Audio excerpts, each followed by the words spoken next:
O ato de viajar vai além do deslocamento espacial e possibilita ao indivíduo sair de si mesmo. Permite estar com o outro, conviver com semelhantes ou diferentes, exercitar a tolerância com relação às diferenças culturais, tendo a finalidade de conhecimento.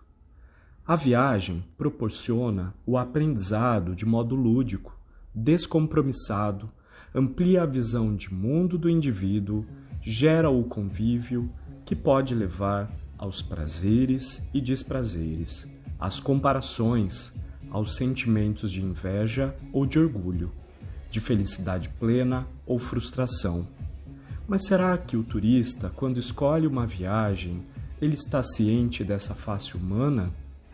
Quais são as expectativas e motivações que levam o indivíduo a viajar? Será que as viagens se tornaram meras mercadorias e o turista contemporâneo está mais interessado em acumular experiências de viagens registradas em imagens? O turismo está resumido às redes sociais? A preocupação que tínhamos com relação à organização e à gestão do turismo, especialmente em pequenos municípios, mas também municípios de médio e grande porte, hoje ela também deve ser centrada na questão das redes sociais.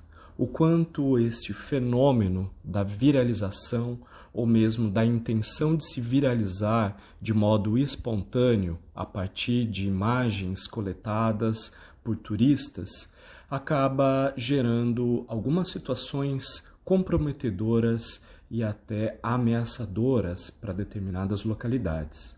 As imagens que eu estou mostrando aqui, elas são a partir de um fenômeno que ocorreu no ano de 2022 com o podcast A Mulher da Casa Abandonada, lançado pela Folha de São Paulo. A partir do que as pessoas ouviram e as curiosidades acerca dessa história, que é uma história de um crime que ocorreu há mais de 30 anos atrás nos Estados Unidos, que uma família brasileira se mudou para os Estados Unidos e levou uma pessoa para que ela atuasse como empregada da família, e a situação de vida dela lá foi análoga à escravidão.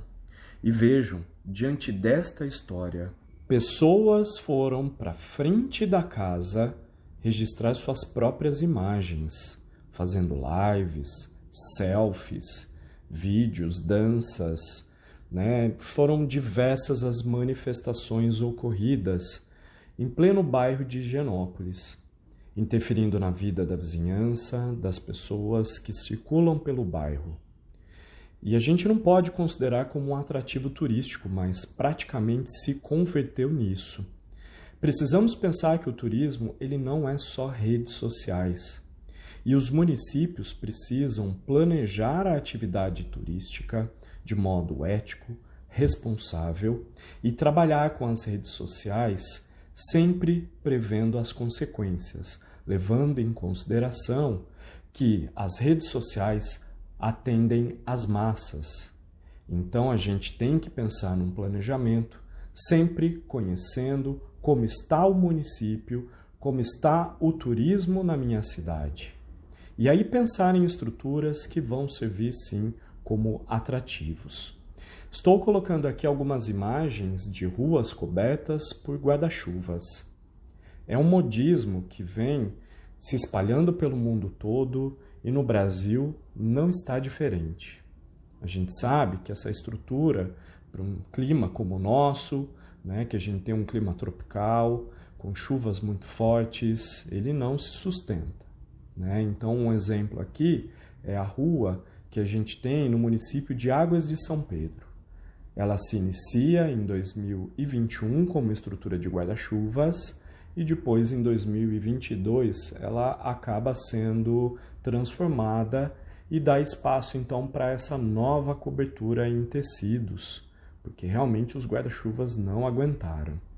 Um outro modismo são as pinturas nas escadarias. Este exemplo está localizado no Parque do Cristo, no município de São Pedro. E aqui também, né, um outro exemplo, que é esse tipo de placa que sinaliza o amor pela cidade, e ela está fixada na Praça Gustavo Teixeira, no município de São Pedro, no centro da cidade, e vejam que a própria Secretaria de Turismo estimula que você registre em fotos e marque, né, tanto a secretaria quanto coloque a hashtag indicando então a cidade. No sentido mesmo de viralizar, no sentido de promover ali, né, a localidade a partir então das imagens. Aqui eu coloco imagens noturnas para que vocês vejam exatamente o ponto que a gente precisa estar para fotografar, para conseguir realizar então as imagens.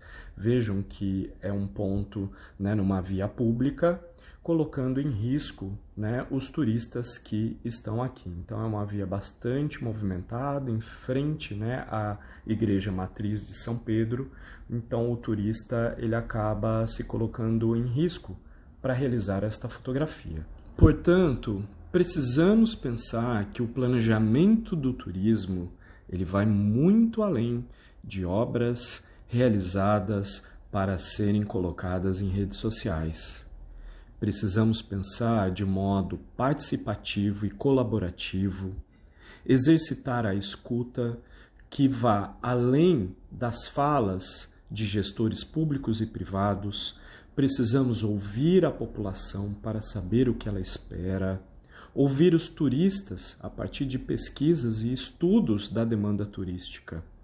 E, obviamente, também contar com o crivo das teorias, a partir da participação de especialistas, de bacharéis em turismo, que estudam o fenômeno e que atuam no planejamento responsável da atividade. Essas breves reflexões sobre o turismo contemporâneo serviram para introduzir a necessidade de se estudar este fenômeno, com vistas a planejar ações de sensibilização de agentes públicos e privados, da população local e turistas, visando mudanças no cenário do turismo atual. Este processo de sensibilização não é uma tarefa simples e o denominamos de educação turística. Assunto este para o nosso próximo vídeo. Muito obrigado.